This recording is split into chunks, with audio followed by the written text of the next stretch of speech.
Acho que foi, né? Deixa eu ver se está gravando. Ainda não. Elas não começaram. Tá dizendo aqui, mas engraçado que a bolinha não tá. Ah, agora foi. Bom dia oficialmente. Mais uma vez agradecer a Jéssica Moreira, que aceitou o meu convite. A Jéssica já esteve comigo em 2020, não foi, Jéssica? Como o tempo passa, né? O tempo passa. E aí foi um prazer, foi um sucesso assim, enorme. Sempre nessa disciplina, na disciplina de tópico especial em educação sexual nas instituições escolares, né, nas escolas. Então, como eu falei para a Jéssica, essa turma, ela é uma turma mista, né? E peraí, que eu não sei o que está acontecendo na transcrição, se eu só ver aqui que a transcrição, eu não fiz nada para a transcrição, desculpa. No chat está tudo que eu estou falando estava sendo transcrito. Em inglês, está ótimo. É aula simultânea.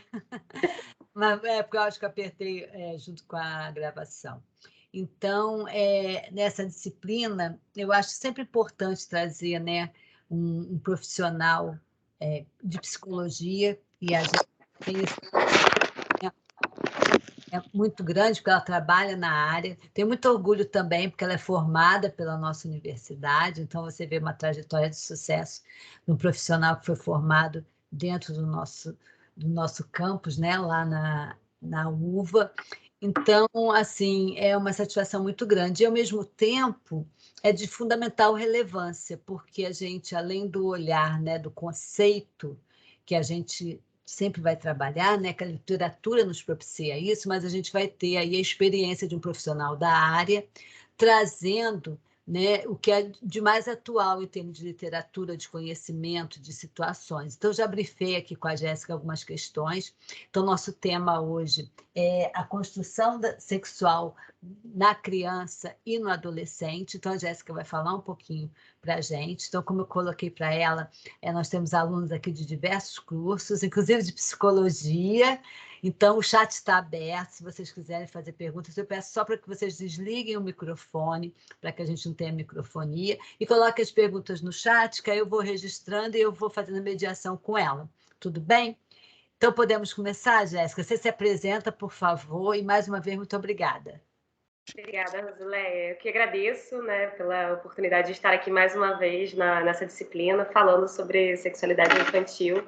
É muito bom poder ter essa interlocução entre os cursos, né, entre pedagogia, entre psicologia. Acredito que sempre torna mais rica a nossa experiência. Bem, pessoal, como já fui muito bem apresentada pela Rosileia, meu nome é Jéssica, eu sou psicóloga formada pela Veiga e hoje também estou me formando pela Veiga mais uma vez, terminando o meu mestrado em Psicanálise, Cultura e Sociedade, no programa de pós-graduação da Veiga. Tenho uma trajetória de alguns anos atendendo na clínica, tem 2 anos que eu me formei, então oficialmente como psicóloga atendo há 2 anos, mas, como na Veiga nós temos o estágio supervisionado obrigatório, né? Vocês devem conhecer o SPA, Serviço de Psicologia Aplicada, eu já atendia desde 2017. O SPA, que é o Serviço de Psicologia Aplicada da Veiga, para quem não conhece, é um serviço destinado à sociedade. É um atendimento social, o custo da psicoterapia é entre R$ 2 e R$ 25 por sessão, e nós indicamos para todos aqueles que desejam, que precisam fazer um tratamento psicológico. E é muito rico, não só para quem é atendido, mas também para os alunos, né? São casos muito interessantes que aparecem ali, que nos formam como profissionais. Então, estou nessa já tem 5 anos, atendendo. Meus primeiros atendimentos com crianças e com adolescentes foram na Veiga, e desde então eu tenho trabalhado com crianças e adolescentes, mas não apenas, com adultos também, idosos, e vocês vão entender um pouco mais do que eu estou falando mais para frente. Mas, basicamente, basta vocês saberem nesse momento que o inconsciente, ele é atemporal. Sou psicanalista. Psicanalista trabalha com o inconsciente, é a base da nossa formação.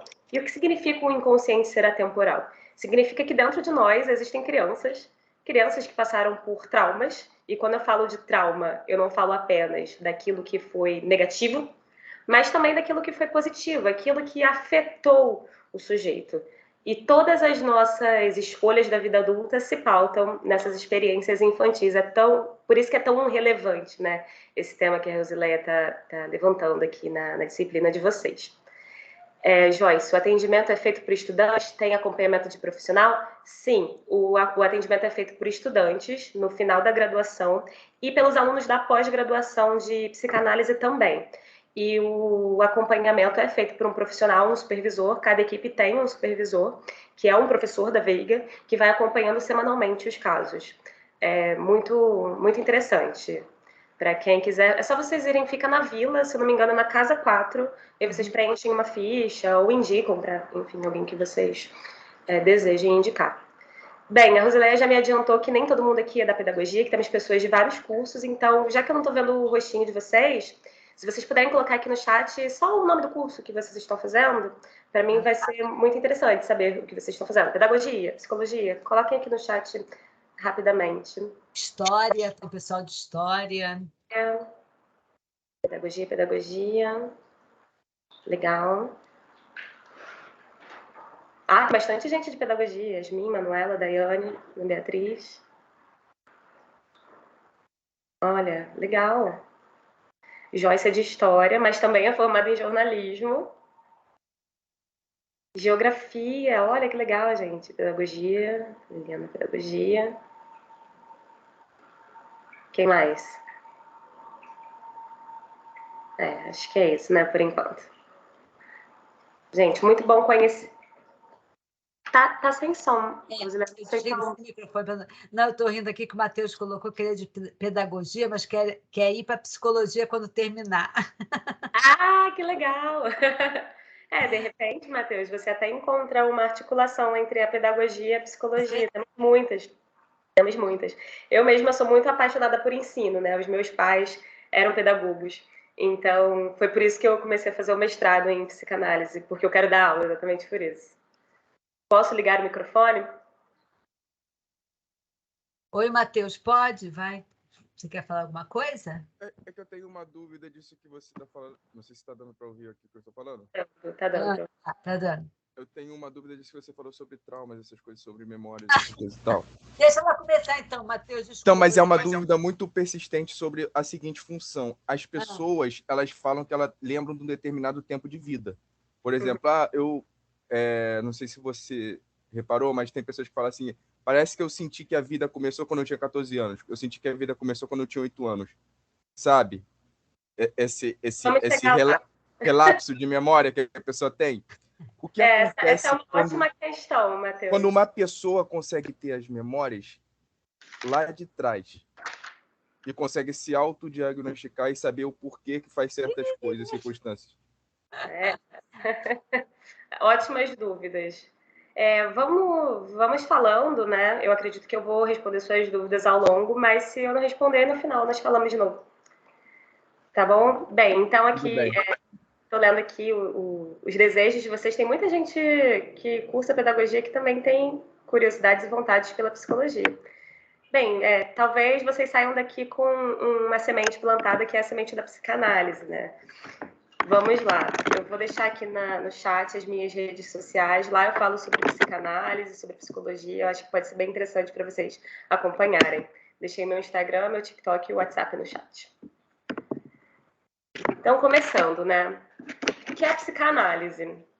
A psicanálise é uma área do saber que foi fundada por Freud, lá em 1800, no final de 1800, no final do século 17. Freud ele era um médico, neurologista, que começou a estudar quais eram os efeitos do sistema nervoso na psique humana, né? Foi um dos primeiros médicos que olhou para, depois de Breuer e de alguns outros que já haviam se ocupado disso, foi um dos primeiros que se ocupou de pensar em afetos, né? Em psique, em uma instância do ser humano, que depois ele veio chamar de sujeito, que seria capaz de armazenar informações e, a partir dessas informações, criar um repertório comportamental, podemos chamar assim. É importante que vocês saibam que dentro da psicologia não tem uma psicologia, tem 450 psicologias e dentre elas, as mais famosas, que fazem parte da fundação da psicologia e da cientificação dela, são a psicanálise, a TCC e a Gestalt, dentre tantas outras que tiveram enormes contribuições. Bem, na psicanálise, então, Freud começou a constatar, a partir dos saberes dele que eram saberes médicos, que o sistema nervoso, ele era neurologista, que o sistema nervoso era capaz de interagir com o meio ambiente e armazenar certas informações. E com isso, Freud escreve os 3 ensaios da sexualidade infantil. Quando ele faz isso lá atrás, ele até é vaiado num congresso, porque ainda existia um certo conservadorismo, que ainda existe na nossa sociedade, em relação à sexualidade. Por que existe esse certo conservadorismo? Por causa da erotização da palavra sexualidade e, logo, da moralização da sexualidade, né? Do que é certo, do que é errado, do que é bonito, do que é feio, do que é nojento, do que não é nojento, do que a nossa sociedade constrói como bom e mal.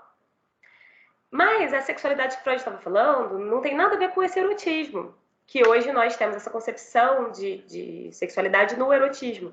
Por isso é importante essa conceituação. Quando Freud fala de sexualidade, ele está falando sobre um corpo, um organismo que interage com um meio. E aí ele começa a observar que existem certas partes do corpo que têm mais terminações nervosas, portanto são mais sensíveis ao meio ambiente, né? Ao meio em que se vive. Como a boca, como o ânus, as pontas dos dedos, os ouvidos, nariz, genitais. Essas partes têm mais terminações nervosas, logo elas são mais sensíveis ao mundo. E aí, alguns teóricos da psicologia dividem o desenvolvimento sexual em fases. Na psicanálise, nós não dividimos em fases, nós dividimos em organizações. Por que não fases e sim organizações? Porque quando nós falamos de fases, nós falamos também de cronologias. De 0 a 3 anos, a criança vai fazer isso. De 3 a 5, vai fazer aquilo. E nós não falamos dessa cronologia. Nós pensamos que existe uma primazia dessas organizações que se dá provavelmente naquele período da idade do desenvolvimento daquele ser humano, daquele sujeito, mas que não necessariamente está afadado àquela idade. E aí ele observa que no corpo humano, no organismo humano, existem algumas zonas erógenas que são, enfim, que são regiões com muitas terminações nervosas que ficam mais suscetíveis a marcarem a história daquele sujeito, né? Começando ali pelo que se chama de fase oral, anal, fálica, mas nós não chamamos de fase, nós chamamos de organização. Então, organização oral, organização anal, organização fálica. E o que isso quer dizer? Que ali no início da vida, aquele pequeno organismo que é um bebê, o que ele tem de controle sobre o corpo dele é levar o objeto à boca. Então, a primeira experiência que ele tem... Tem alguém com o microfone aberto, AP. Se puder desligar um pouquinho, te agradeço. Obrigada. Então, e vai haver um momento, tá bom, gente? Pra gente falar sobre as nossas dúvidas. Mas voltando, então. Então, o que o bebê tem de controle sobre o corpo dele, porque ele o Lacan chama de um pedaço de carne na mão do outro, né? O que ele tem de controle, então, sobre o corpo dele é levar objetos à boca. Com isso, ele começa a desbravar o mundo. As texturas, os sabores, as temperaturas. E isso nós chamamos de organização oral. Logo depois, o bebê é ensinado a usar o troninho, usar um vasinho sanitário. E aí ele começa a perceber que ele pode ter controle sobre o corpo dele em um outro lugar, no ânus. E aí ele começa a entender que ele pode reter ou expelir. E isso já traz um outro tipo de satisfação. Logo depois, a fase fálica, que é quando o bebê descobre que tem genitais, né? E aí, nossa, o que é isso que eu tenho? Que o outro tem que é diferente, ou que o outro tem que é igual. E essas descobertas, elas vão perpassando esses lugares. Logo depois vem a organização da latência, que é ali entre os 8 e 12 anos de idade, 8 e 11 anos de idade, que é o período em que esse sujeito ele se afasta desses estímulos, porque ele começa a ter outros estímulos, né? Agora ele pode correr, agora ele pode brincar, agora ele pode pular. Então, ele acaba se afastando por ter outras formas de descarregar a energia do sistema nervoso. E, por fim, a orientação genital, que é quando ele descobre que aquele membro genital que ele tinha descoberto anteriormente pode fazer algo. E aí, então, nós falamos de primazias dessas organizações. Mas por que essas organizações marcam tanto? Porque, para Freud, essas organizações elas são fonte de prazer. A interação com essas terminações nervosas, com essas regiões, elas podem gerar prazer. E ele percebe isso a partir da ótica neurologista dele, porque ele começa a perceber que toda vez que o sistema nervoso ele está sobrecarregado de energia, podemos chamar também de libido, e ele descarrega, automaticamente vem uma fonte, né? uma fonte de prazer, um alívio. Ou vai me dizer que vocês, né, quando estão muito apertados para ir ao banheiro e vão ao banheiro, não sentem um alívio imenso? É isso que Freud está falando. Quando Freud fala de sexualidade, ele está falando sobre esses prazeres, esses pequenos prazeres do corpo, né? Coçar os buracos, dar uma coçadinha no nariz, uma coçadinha na orelha, tudo isso é gostosinho, né? Porque, enfim, são partes do corpo que tem muitas terminações nervosas e que acabam gerando esse tipo de prazer ao serem manuseadas. E aí, enfim, vocês como futuros pedagogos, até mesmo outras pessoas de outras formações, né? Em algum momento vocês vão ter contato com crianças. Acredito que esse caso que eu vou falar agora realmente seja mais voltado para pedagogos, por conta da finalidade do trabalho de vocês. Eu e Rosaléia estávamos falando hoje mais cedo sobre creches, sobre a forma como se tratam as crianças da creche e os efeitos disso, né? Bem, não só na creche, mas também no núcleo familiar, os cuidadores, eles vão marcar a criança em alguns sentidos no cuidado com a higiene dessas crianças, com o bem-estar dessas crianças. Só que isso muitas vezes pode ser interpretado de outra forma na narrativa da criança. O Matheus estava falando sobre pessoas que só começam a se lembrar de um período da vida a partir dos 14 anos, né, de idade, ou de um período mais tardio. Por que isso pode acontecer? Tudo que acontece nesse período das organizações, oral, anal, fálica, latência e genital, são encontros com o corpo que em algum momento um outro ser humano adulto pode acabar reprimindo. Na verdade, isso é fundamental para a constituição de um sujeito que vai interagir na sociedade, né? Nós ensinamos nossas crianças, não coce suas genitais na rua, não tire meleca, não tire cera. São os diques de moralidade. São certas moralidades que nós já inserimos desde cedo, que inclusive são culturais. Por que não pode fazer nada disso, né? Por que uma criança não pode coçar? Até então ela podia. Tinha um ser humano adulto limpando ela, higienizando ela descobrindo o corpo dela, e depois de um determinado momento ela não pode mais fazer nada daquilo, ela é repreendida, ela é reprimida. O que acontece depois disso, né? Quais são os efeitos que isso gera? Bem, a gente acabou de falar basicamente sobre algumas características do complexo de Édipo. O complexo de Édipo, em algum momento, ele é sepultado pela moralidade. A moralidade quando um cuidador, um pai, uma mãe, um professor ensina essa criança o que pode ou não pode ser feito. Eu tenho uma paciente que, quando ela era criança, ela tinha uma grande questão com reter fezes. A mãe dela colocava ela no troninho, colocava ela no vaso sanitário, e colocava ela com fralda, e ela não fazia, ela só fazia em cima de uma cadeira específica na sala de jantar. Ela só conseguia evacuar em cima dessa cadeira específica. E, enfim, aquilo ali era um objeto de transição dela que fornecia conforto, ela se sentia mais segura quando ela estava naquela cadeira dela.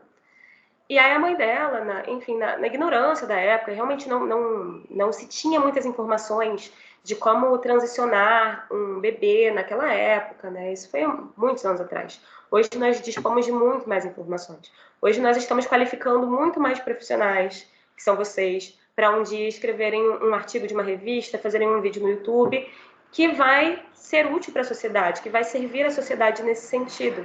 Na época não tinha isso, assim, então é compreensível, e hoje ela é capaz de perdoar a mãe dela por perceber que era o que a mãe podia fazer. Mas o que a mãe dela fez, né? Na tentativa desesperada de fazer com que ela parasse de evacuar na cadeira e começasse a evacuar no troninho, a mãe dela pega a cara dela e esfrega no cocô. Como que isso marca esse sujeito? De uma série de formas, né? Essa cena para ela foi tão traumatizante que hoje ela tem vários toques com limpeza. Ela tem várias regras de funcionamento que se ampliaram para várias áreas, para o trabalho, para os relacionamentos, para as amizades, para os relacionamentos amorosos, para a família, que fazem com que ela se reprima, né? E aí a Rosilé estava falando comigo mais cedo sobre a repressão que se faz na creche, né? Que pode acabar acontecendo numa creche, quando um cuidador ele não sabe exatamente como agir diante do desfraude daquela criança e acaba por talvez compará-la com os outros colegas. Olha só, todos os outros já fazem isso, já fazem sem fralda, já fazem no troninho. E você, quando você vai fazer? Por mais que seja um ato de amor, de cuidado, e seja o que aquele cuidador possa estar fazendo de melhor naquele momento, isso vai gerar efeitos. E esses efeitos eles podem acompanhar esse sujeito durante a vida toda.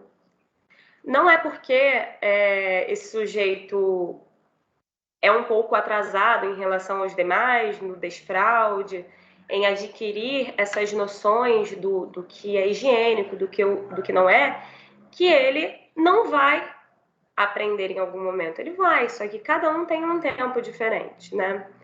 Vocês provavelmente, na escola, no período de escola, até mesmo na faculdade, certamente vocês não eram bons em todas as matérias, mas em algumas vocês eram excelentes, né?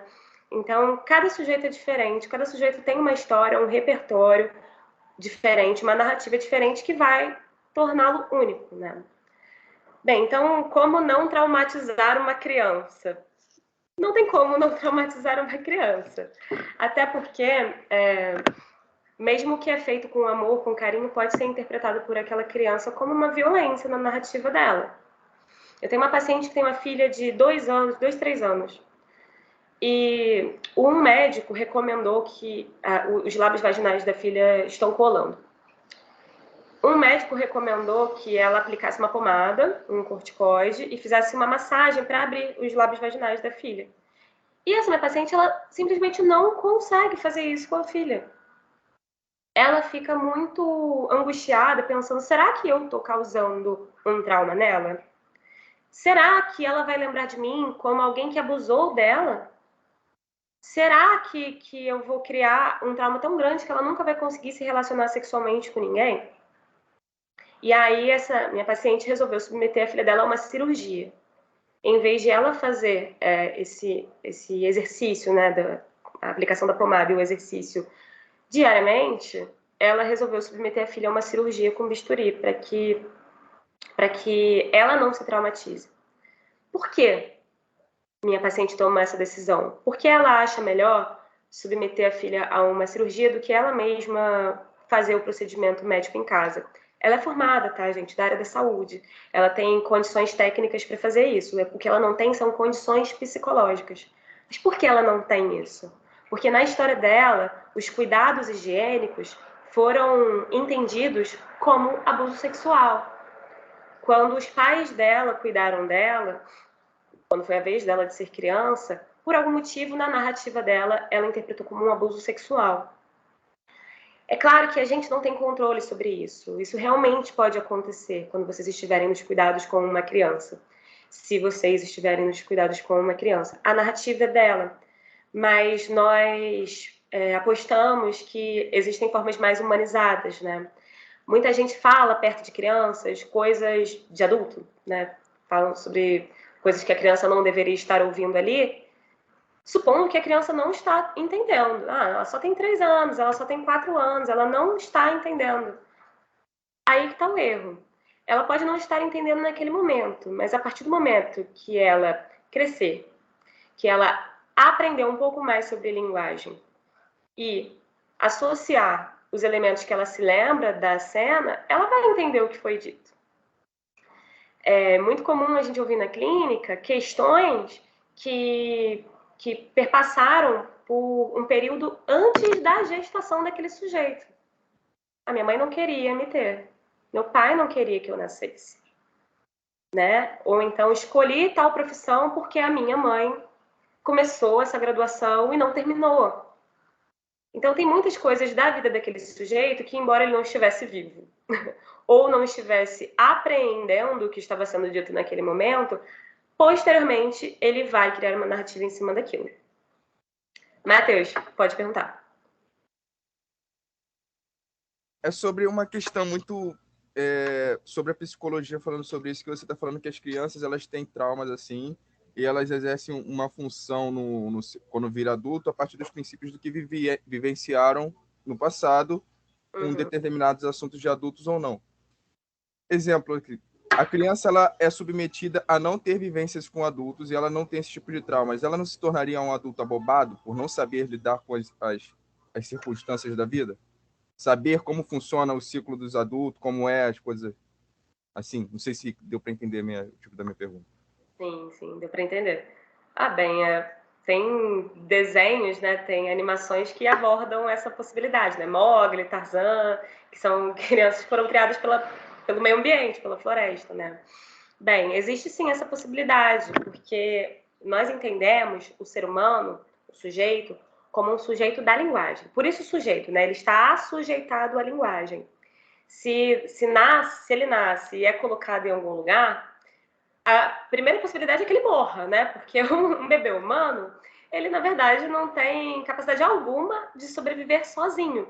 Diferente, por exemplo, de outros filhotes da natureza, filhote de elefante, de girafa, de gato, de cachorro, que já nasce sabendo andar, né? Sabendo pegar a teta da mãe, mamar. O bebê humano, se você coloca ele do lado de um peito, ele vai morrer. Ele não vai pegar esse peito sozinho, né? É preciso que um ser humano adulto ensine para ele a chuchar, a sugar esse peito, como funciona, né? Acho que quem é mãe e pai, que tem mãe e pai, vocês sabem melhor do que eu isso, que se coloca o dedo na boca da criança, mexe na boca da criança, até ela começar a aprender a sugar, né? Existe essa introdução na linguagem. Quando a criança aprende a falar, por exemplo, né? Quando um adulto começa a ensinar uma criança a falar, e ela... Então tipo assim, cortando o assunto, então, ou seja, a criança o ser humano em si, ele é totalmente moldável ao meio que ele está.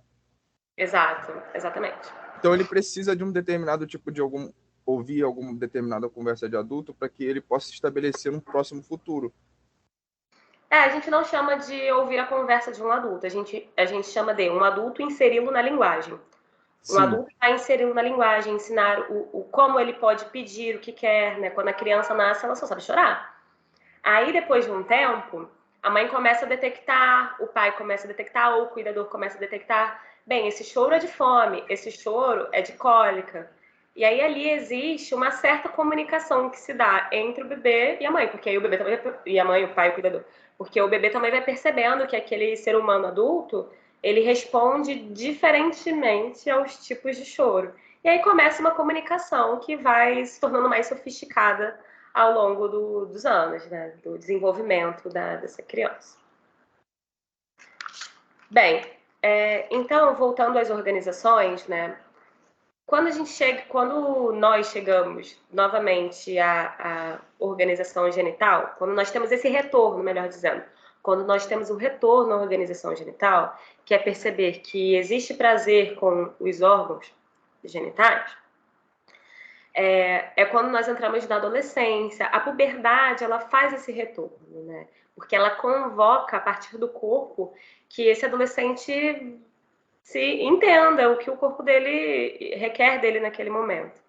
E aí, pessoas de sexo feminino, elas menstruam, pessoas de sexo masculino, elas começam a perceber como manusear o pênis, ejacular, os pelos crescem.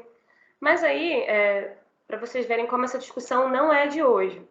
Desde lá de trás, do século XVII, Freud já vem falando nesses textos sobre o desenvolvimento da sexualidade infantil e logo da adolescência também, que não é porque um ser humano nasceu XX ou XY que ele está condenado a ter um gênero masculino ou feminino, que ele está condenado a ter uma orientação sexual hétero, homo ou o que quer que seja. que esse ser humano, ele não é fruto do natural. Por isso que é tão importante vocês entenderem essa parte da inserção na linguagem. Como a linguagem é da cultura e um outro ser humano insere esse bebê na cultura, esse novo ser, né, esse futuro sujeito na cultura, logo, esse bebê ele não está fadado porque nasceu XX a ser uma mulher, a gostar, tampouco gostar de homens, porque a sexualidade humana não é instintiva, ela não é natural. Se ela fosse instintiva e natural, nós não teríamos nem civilização, estaríamos todos na floresta, tal como os animais, reproduzindo, né, com sexo apenas com a finalidade de reprodução. A sexualidade humana, ela não é natural, ela é uma construção social. Vou dar uma pausa para vocês pensarem nisso, porque agora a gente vai entrar num assunto que é bem extenso, bem denso. E se vocês quiserem fazer alguma pergunta até o momento, podem colocar aqui no chat ou abrir o microfone e perguntar. Ô, Jéssica, só um minutinho. Só antes de você entrar nessa fase, porque a Ana Beatriz colocou um depoimento aqui que eu acho interessante, que ela até já completou em uma das aulas, que ela acha muito importante essa questão do respeito ao corpo da criança, desde a educação infantil, claro, né? E ela, como educadora e como auxiliar, quer falar, Ana? Ana tem microfone também. Você quer falar, Ana? Para a gente não precisar ler? Ana Beatriz? Oi, professora, tá me ouvindo? Estamos, você pode colocar. Tá bom, não queria abrir para não te interromper, eu mandei escrito.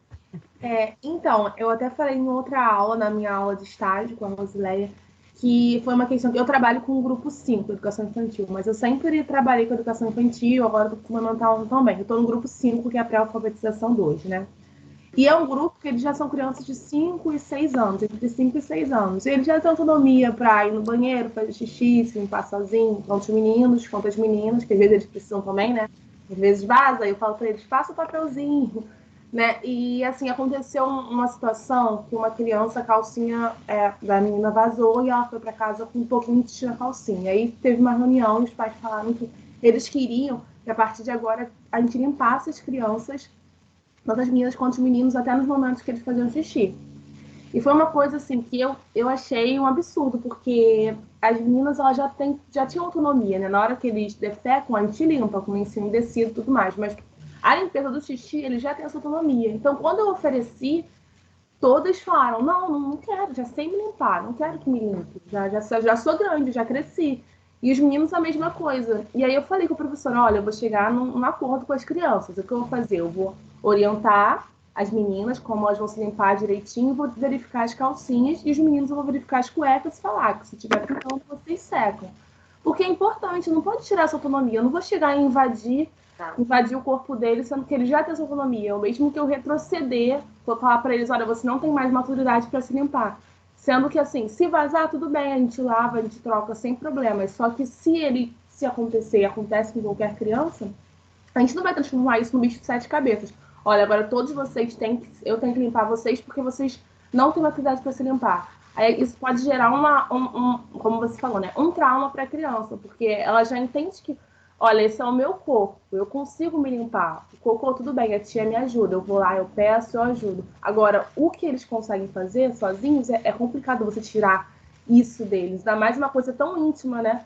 Quanto ao momento de se limpar, que a higiene também é uma parte, né, da educação infantil. As crianças também têm que aprender a questão da higiene, que tem que lavar a mão, que tem que se limpar, né? E eu acho isso muito importante. Aí eu lembrei quando você falou sobre isso. A educação infantil tem muito disso, essa coisa de eu tirar a autonomia do corpo da criança. Né? Muito bem colocado, Ana Beatriz, ótimo exemplo. Até porque já são crianças de 5 e 6 anos, né? De alguma forma, elas já têm acesso à linguagem. Acredito que já seja uma fase na qual vocês estejam introduzindo, se já não introduziram, a questão da educação sexual, né? Quem pode, quem não pode tocar, como fazer. E, bem, o que você falou sobre tirar a autonomia é muitíssimo importante, né? Porque, certamente, os pais, os cuidadores que levantaram essa questão de que querem que a creche, a escola veja isso, supõe que essa criança não pode fazer isso sozinha. Isso não ajuda essa criança, muito pelo contrário, né? Deixa de fornecer a essa criança as ferramentas para que ela consiga se proteger, que é o ponto que a gente vai entrar agora. Eu quero pedir ajuda com o chat, Rosileia, porque tá demorando a carregar para mim, então eu não vi o comentário da Ana Beatriz. Se surgir mais alguma coisa, me interrompe. Foi sobre isso. Pode deixar que eu estou atenta, aí eu falo para você. Ah, ótimo. Então tá bom, obrigada. Bem, mais alguma dúvida quanto a isso que nós colocamos agora? Que a sexualidade ela é fruto da cultura, que a moralidade é fruto da cultura, gênero, orientação sexual. Queria saber se vocês têm mais alguma pergunta para começar esse assunto. Eu acho que não, porque nós vimos a história da sexualidade humana. Então, a gente viu assim, vários exemplos, né, dessa questão da moralidade, como os comportamentos são influenciáveis, dependendo da época, do processo histórico, como você falou, né, social, cultural. Então, acho que o grupo, a turma, aí está bem alinhada em relação a isso. Mas, enfim, se tiver alguma pergunta... Que ótimo, então. Que ótimo que agora, então, eu posso introduzir o vocabulário da psicanálise, né? Hoje nós chamamos, fora da psicanálise, de sexo biológico, gênero e orientação sexual. Na psicanálise nós falamos, sim, da biologia, o gênero nós chamamos de posição sexuada e a orientação sexual da escolha objetal. O biológico, ele não dita nada, né? Freud, ele começa como neurologista, formulando a psicanálise e o desenvolvimento da sexualidade, e em algumas das constatações dele, ele relata que percebeu que, na verdade, a questão fisiológica, a questão biológica, ela não dita a forma como nós vamos nos relacionar sexualmente. A posição sexuada diz respeito ao gênero, se aquele sujeito ele se considera, se reconhece como homem, como mulher, como não binário. E a escolha objetal, que seria a orientação sexual, diz o tipo de pessoa que aquele sujeito escolhe para se relacionar, né? Vai ser uma pessoa mulher, uma pessoa homem, uma pessoa não binária, uma pessoa queer, travesti, trans. Por que o Freud ele fala sobre isso? Porque ele está falando sobre cultura e sobre um certo abandono que os seres humanos fazem do instinto, da biologia, do funcionamento animal, da floresta, né? Como eu brinquei, o Matheus colocou aqui, queria ser da jungle. A gente faz essa ruptura em algum momento exatamente porque nós nos assujeitamos à linguagem, nos assujeitamos à cultura. E a partir disso, nós nos relacionamos sexualmente uns com os outros. Porque a sexualidade humana não é da ordem do instinto? Porque se fosse da ordem do instinto, os seres humanos, as crianças, os adolescentes, teriam um desenvolvimento da sexualidade voltado para a reprodução. E não é isso que nós temos hoje, né? Como vocês viram na aula sobre os processos sociais e culturais que provocaram as configurações de sociedade que nós temos hoje, Freud tem um momento que ele fala que, então, se homossexualidade fosse um desvio da sexualidade, então tudo também seria um desvio da sexualidade. O sexo anal, o sexo oral, qualquer tipo de sexo que não tivesse a finalidade da reprodução também seria um desvio. Então, com isso, a gente rompe com a biologia e fala que o sexo, a sexualidade humana, ela é performática. Ela dá ordem da performance, né? Da forma como eu quero me colocar na sociedade. Nessa semana, na psicologia, inclusive hoje, nós estamos tendo a luta antimanicomial, que é um evento muito querido para nós da psicologia, porque luta pelos direitos das pessoas que têm alguma questão de saúde mental não serem institucionalizadas, não serem internadas, presas, confinadas em hospitais psiquiátricos e exercerem o direito de ir e vir, tal como a Constituição propõe, né? E com a luta antimanicomial, enfim, nós já conseguimos muitos avanços. Hoje nós temos comunidades terapêuticas e muitos centros de reintegração dessas pessoas que estavam institucionalizadas na sociedade. Bem, e na quarta-feira nós tivemos um ato na Cinelândia, o ato da luta antimanicomial. Nele, algumas pessoas, pacientes de saúde mental, tiveram a oportunidade de falar no microfone, fazer uma fala no microfone. E ficou muito marcado para mim uma travesti que pegou o microfone e disse: bem, minha voz é grossa, mas eu sou travesti. Por que é preciso explicar isso, né? Por que é preciso explicar que, apesar de eu ter uma voz grossa ou uma aparência masculinizada, a minha posição é tal? Porque ainda existe muita repressão, né? Como vocês viram, como nós falamos até o momento, a repressão ela vem desde cedo, desde o sente com as pernas fechadas, não coce o nariz na rua, até mesmo o lugar no qual nós deveríamos estar performando a nossa sexualidade. É um resgate do biológico, né? É um resgate moral do biológico, que o sexo ele deveria estar voltado apenas para fins reprodutórios e não para fins de prazer. Mas nós da psicanálise lutamos contra isso, contra essa tentativa de naturalização, porque no fim das contas nunca foi tão natural assim. Restam 5 minutos. Bem, pode ficar à vontade, Jéssica. Se você tiver tempo, a gente também tem.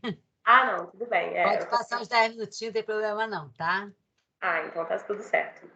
E por que é importante, né, para vocês como profissionais que em algum momento vão lidar com crianças, ou mesmo que vocês não lidem profissionalmente, mas lidem com crianças do dia a dia de vocês, filhos, sobrinhos, por que é tão importante que a gente entenda qual é esse lugar da sexualidade humana?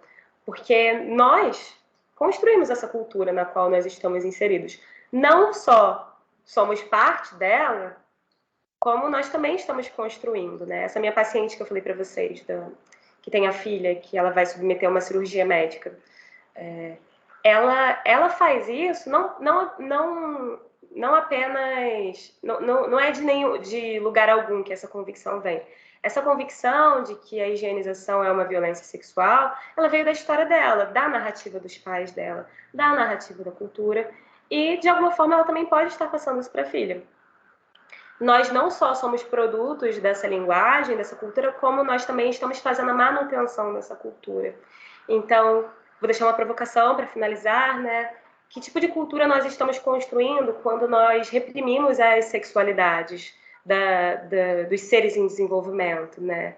Dizendo para eles com quem eles devem se relacionar, ditando para eles qual seria a posição sexuada, a orientação sexual deles de acordo com o sexo biológico, dizendo para eles com quem eles deveriam se relacionar por conta do sexo biológico. Que tipo de cultura é essa que nós estamos construindo, ou melhor, destruindo, né? Vou deixar essa provocação, queria que vocês colocassem perguntas também, no chat, comentários. Legal. Muito bom, Joyce. E vou deixar aberto agora para perguntas. Isso, fala. Isso que você falou, eu meio que também faço muito isso de reprodução para as outras gerações.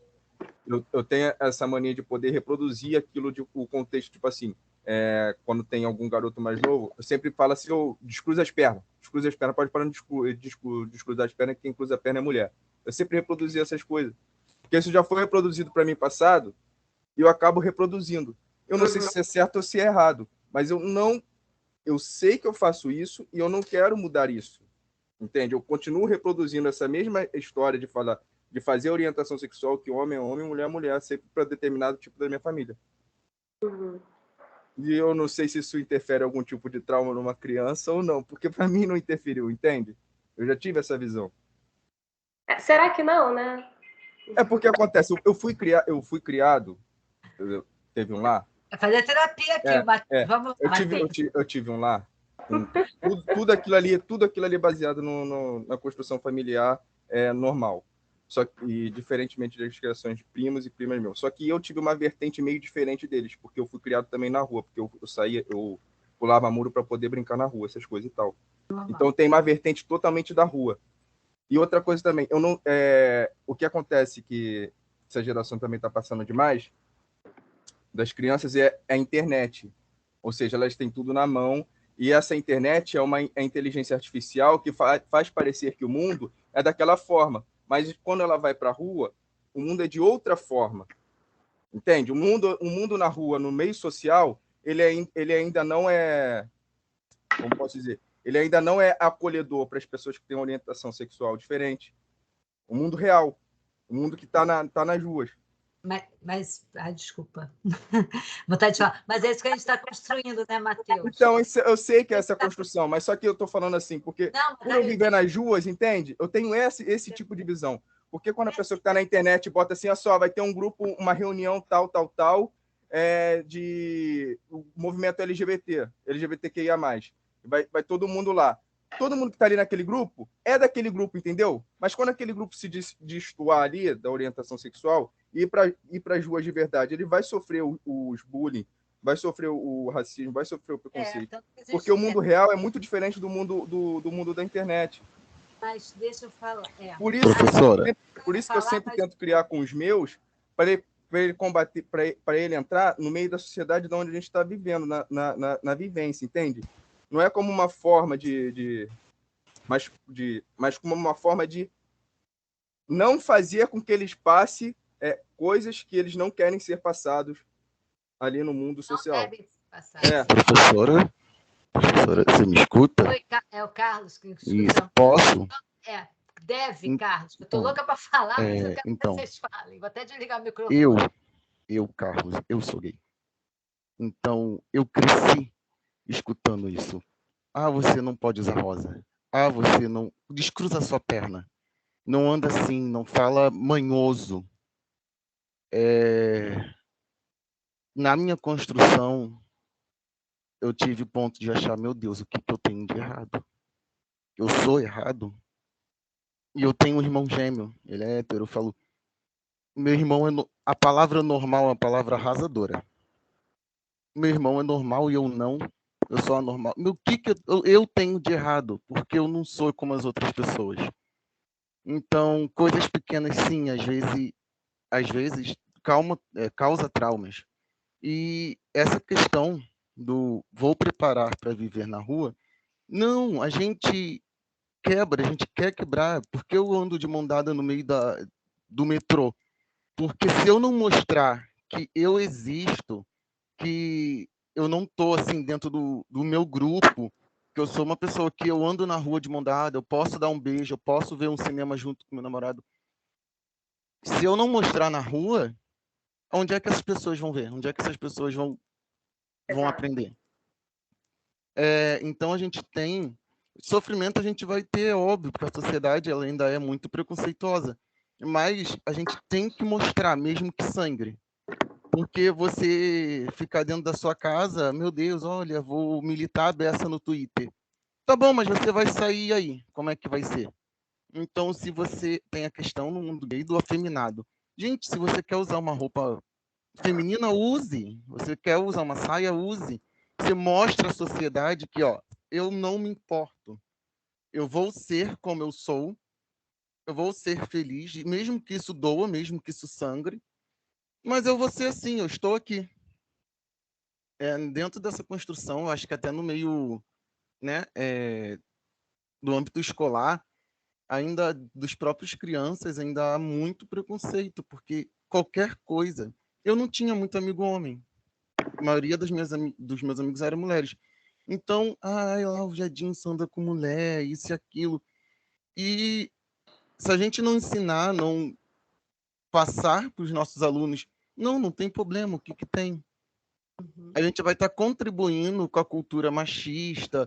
Homem não chora, homem só tem amigo homem, mulher você só vai conhecer para ficar. Isso aí é um ponto mó chave que você falou, homem não chora, Carlos. Sabe por quê? Porque eu não consigo chorar. Eu devo ter tido o meu último choro, sei lá, quando eu devia ter 6 anos.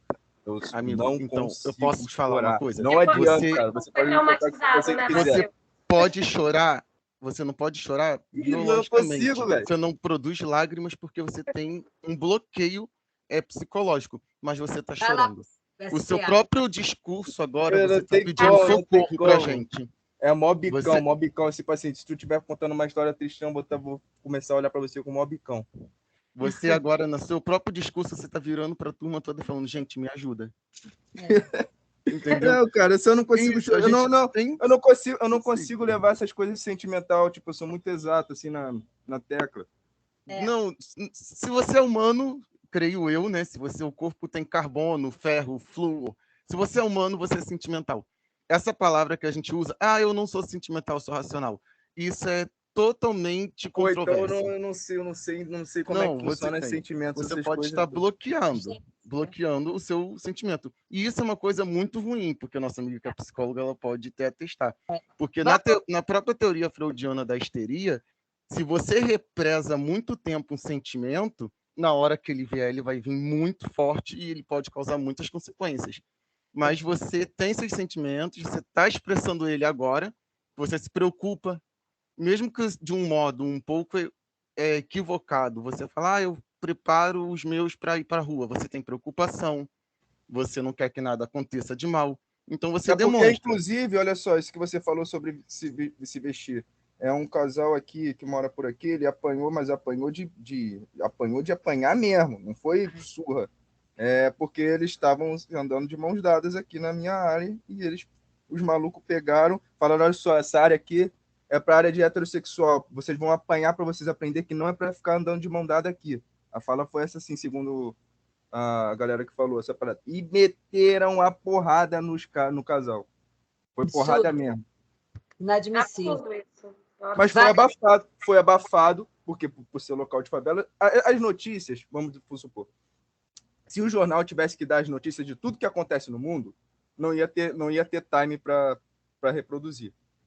E notícias em locais onde tem tráfico, onde tem milícia, onde tem qualquer coisa que seja envolvido com algum tipo de gangue, alguma coisa assim, as notícias são abafadas pelos batalhões para não ter reprodução do jornalismo. Ponto. E as coisas que acontecem dentro aqui da favela ficam dentro da favela. E acontecem essas coisas direto. Algumas vezes, uma outra vez ou não, acaba reproduzindo no jornal, aconteceu tal fato, tal. Mas isso acontece quase todo dia. Essas coisas acontecem quase todo dia. É difícil, mas então, como todo mundo fala, é complicado, é difícil, só que a gente não pode deixar a opressão ganhar.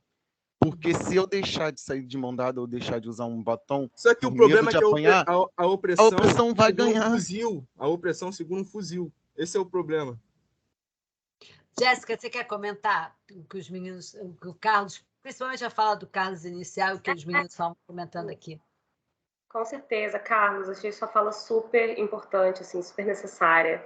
É o que você falou mesmo, não dá para a gente recuar, né, diante de certas moralidades. Acho que você captou, inclusive, o tema central aqui dessa nossa conversa, que são as moralidades e como elas afetam as pessoas, né? E diria também, assim, que quem vem aplicar a moralidade, dizer o que você deve ser, que você deveria ser hétero, porque você está se desviando da sexualidade, essa pessoa também se desvia. Porque duvido que essa pessoa esteja num relacionamento afetivo ou se relacione sexualmente apenas para fins de reprodução, né? Então, já que é desvio, tudo é desvio da sexualidade, não só a homossexualidade, vamos dizer assim, né? Todos nós desviamos de alguma forma. Eu queria complementar, Jéssica, a tua fala, que eu acho que a gente está vivendo um momento ímpar, né? Essa geração dos jovens de hoje, né, dos últimos anos, ela vem nesse processo de desconstrução que é ótimo e mexe. Eu sou uma mulher de 62 anos, então eu posso falar isso com muita consciência e vivência. Mexe com tudo que está formatado dentro de você, né? Com todos os seus valores sociais. É claro que para uns é mais rígido essa mudança é mais dolorosa, e às vezes nem ocorre, para outros ela é facilitada.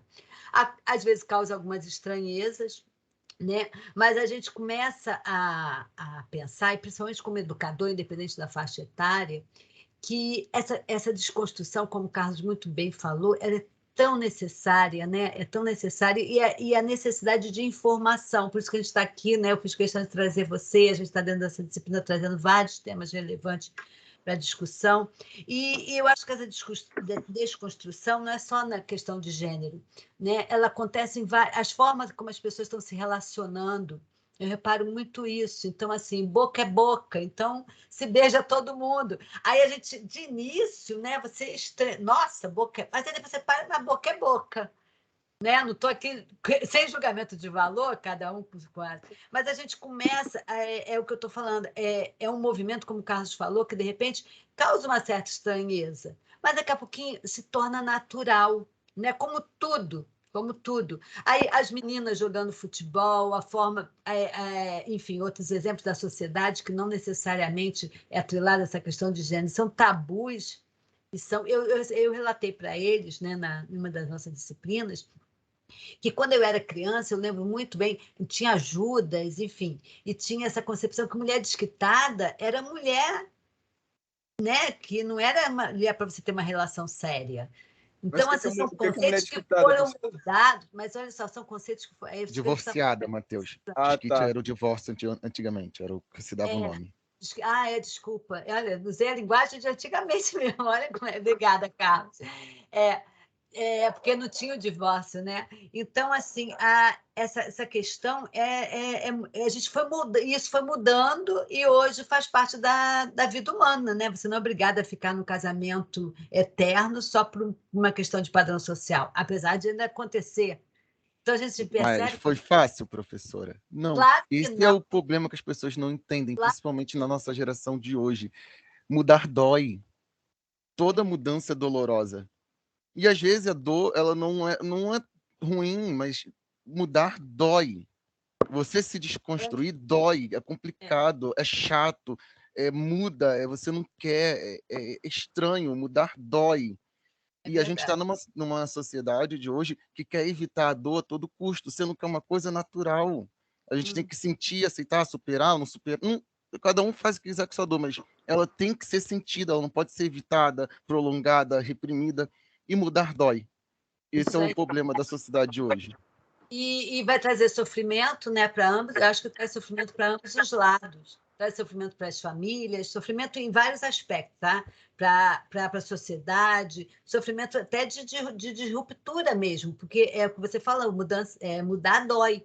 Então, assim, eu me desconstruir, parar para pensar, né, em determinadas questões, é um processo mesmo de amadurecimento, de revisão de valores, de história de vida, né, Jéssica? Eu acho que é o que você está trazendo. Bom, a Lohana quer falar, mas vou passar a palavra para a Jéssica primeiro, antes da gente passar para a Lohana. Fala, Jéssica. Não, é perfeito, né? Suas colocações, inclusive, assim, eu fico muito feliz de a gente ter pessoas como você na academia, né? Que provocam, que agregam esse tipo de encontro, esse tipo de pauta. Adorei como a discussão ficou super inflamada aqui, as pessoas ficaram... Tem uma pessoa que é LS que está com a mãozinha levantada. Adorei como... Essa é a Luana, né? Como a discussão está inflamada. Eu estou adorando ver isso aqui e ver a forma como você administra também.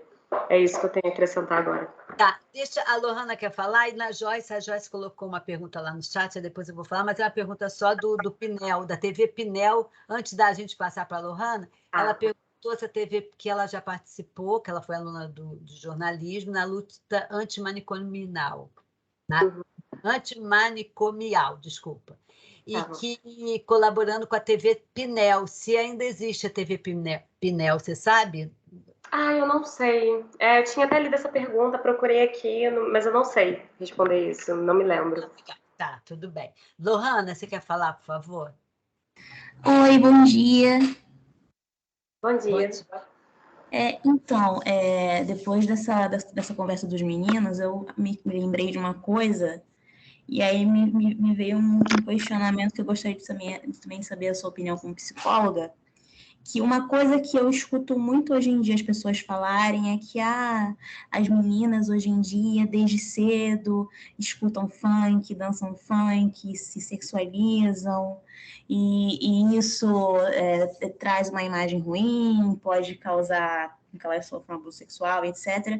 Mas eu confesso que eu não acho. Eu acho que, por exemplo, eu acredito que isso é muito mais da mentalidade da nossa sociedade do que, de fato, uma coisa que porque a criança não tem que ouvir funk, a criança não tem que dançar funk e tal, porque é uma coisa que está denegrindo a imagem dela. Eu acho que é muito mais da nossa mente de adulto que vê uma maldade ali. E eu gostaria de saber a sua opinião sobre isso.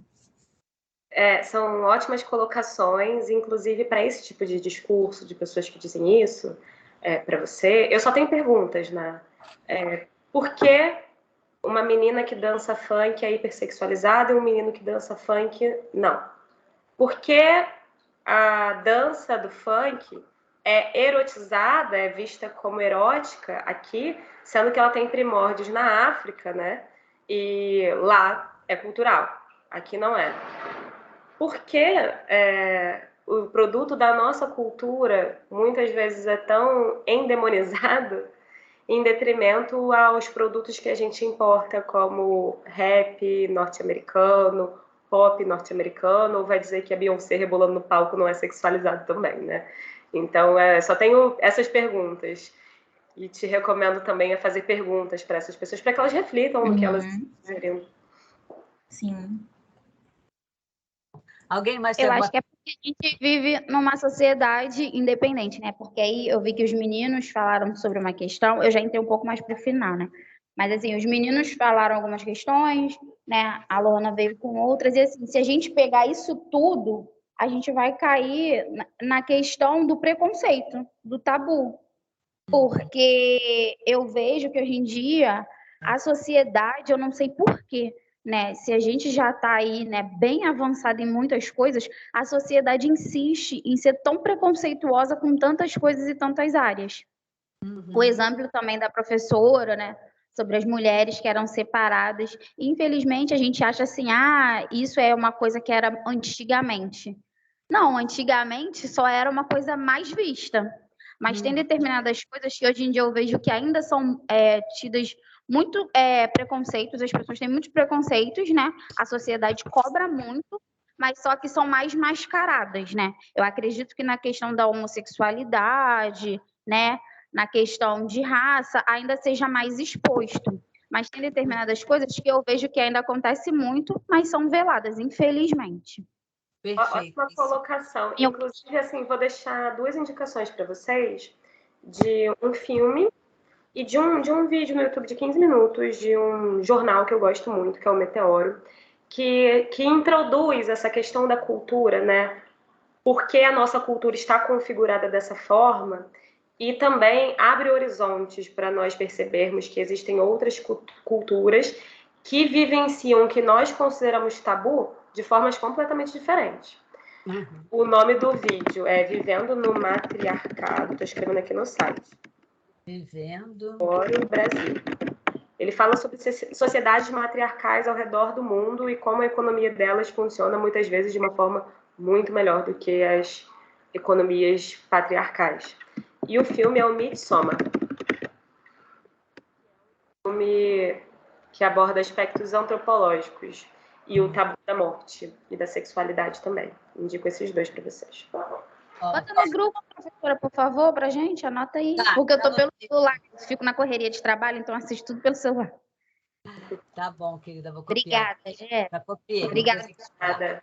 Fora de dúvidas. Também tá. Então é isso. A gente vai encerrar então aqui. Jéssica, assim, mais uma vez, muito obrigada pela tua contribuição. Adorei. Eu não poderia fazer melhor.